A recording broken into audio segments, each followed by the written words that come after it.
আমি কিভাবে বুঝবো যে আল্লাহ আমার উপরে খুশি আছে? এটা তো খুব মুশকিলের কথা বলছি।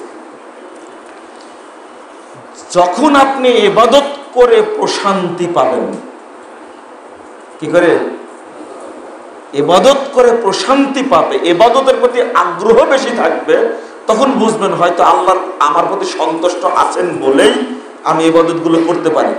দোয়া পড়বেন, আল্লাহুম্মা আইন্নি আলা যিকরিকা ওয়া শুকরিকা ওয়া হুসনি ইবাদত, বেশি বেশি পড়বেন, সেজদায় পড়বেন বেশি। আমি একজন আলেম, কিন্তু ফরজ সালাতের পরে সম্মিলিত দোয়া না করায় আমাকে সালাত পড়তে দেওয়া হয় না। এমন অবস্থায় এমন একজন সালাত পড়ায় যে মদ পান ধূমপান করে, তাও ভালো। মদ পান করে, ধূমপান করে, ও নামাজ পড়ায়, বিড়ি খায়, কথা কি খায়, বিড়ি খাই ইমামতি করে, কিন্তু এমন লোক করে না তো যে বলে আল্লাহ সর্বত্র বিরাজমান, যে বলে আল্লাহ নিরাকার, যে বলে নবী হায়াতুন নবী, যে বলে নবী গায়েব জানেন, তাবিদের ব্যবসা করেন, এদের পিছনে নামাজ হবে না। কথা বোঝা গেছে? যদি বিড়িখোর হয় আর এ আকীদা যদি ভালো থাকে, তার পিছনে আপনার নামাজ হবে, যদি ওর হবে না, কারণ ও হারামখোর। কথা বুঝে গেছে? কিন্তু আপনার হবে। আপনার জমিয়তে আসার মূল কারণ জানতে চাই। জমিয়তে আসার মূল কারণ, আমি কি জমিয়ত থেকে বাহিরে ছিলাম? এটা উত্তর দেন আগে, বলেন। যদি বলেন যে আপনি আগে জমিয়ত করতেন, বেরিয়ে হয়ে গেছিলেন, এখন কেন আসলেন, তাই না? এই প্রশ্নের একাধিক উত্তর দিয়েছি। আমি দায়ী, আলহামদুলিল্লাহ। তবে ছাত্র জীবনে পড়াশোনার কারণে আমি বাংলাদেশ আহলে হাদিস যুব সংঘের সাথে জড়িত ছিলাম দীর্ঘদিন, এবং সেই সংগঠনের দায়িত্ব পালন করেছি। কিন্তু একটা বিষয় আপনারাও জানেন যে আমি যুব সংঘের দায়িত্ব পালন করলেও আমার প্রোগ্রাম বা খুতবাগুলো অনেক সময় জমিয়ত আহলে হাদিসের কেন্দ্রীয় সভাপতি বা সেক্রেটারি তাদের সাথে হয়েছে, প্রোগ্রাম করেছি, খুতবাও আমি এই মসজিদগুলোতে দিয়েছি, আলহামদুলিল্লাহ।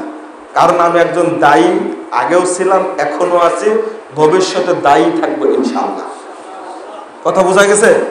যেমন অধ্যাপক প্রফেসর ডক্টর ইলিয়াস রাহিমাহুল্লাহ, তিনি সভাপতি আর আমি হলাম, তিনি প্রধান বক্তা, প্রধান অতিথি, আমি হলাম প্রধান বক্তা, এরকম প্রোগ্রামও করেছি আমি।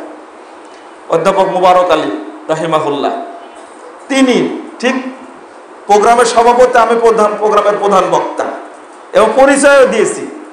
জিজ্ঞেস করেছে, তখন বলেছে যে আমি আহলে হাদিস যুব সংঘের সভাপতি।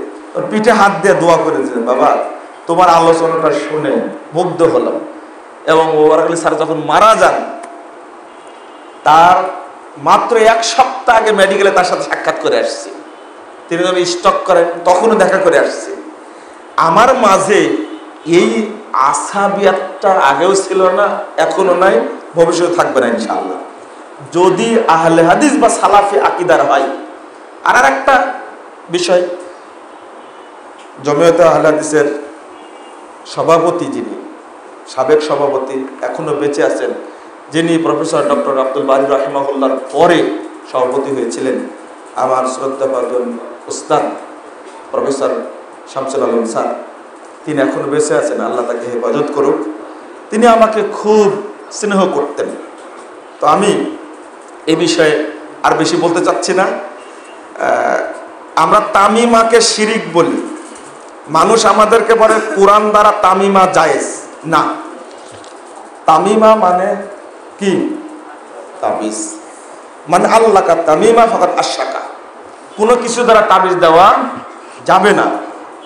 আবু দাউদের মধ্যে আমর ইবনুল আস তার সন্তানকে কোরআন দিয়ে তাবিজ দিতেন মর্মে একটা ছোট্ট অংশ বৃদ্ধি করা আছে।